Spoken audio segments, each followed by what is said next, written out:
It's the Ryobi Cordless snowblower.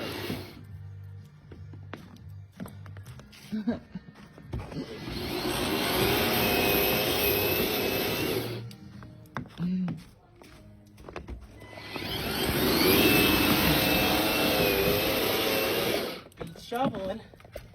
What is that thing? Is it considered a snowblower or a shovel? It's called a Ryobi.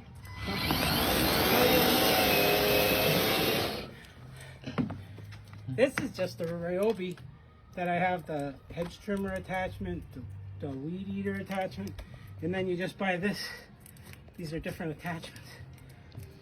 So I got this one. Oh, so that's just an attachment to go to a handle you have already? Yeah, you could buy all different interchangeable ones, but I bought, this came with the whole handle and everything, but I got another battery, another charger. It's 40 volt. You can get a lawnmower 40 volt. But I use the weed eater on the rental property. And what is that? A snow blower, snow shovel? Snow thrower. Snow thrower. And it's expanded. That's what this Ryobi 40 volt is called, expanded.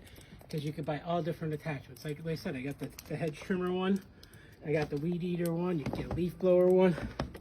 They have tons of different ones. Hedger.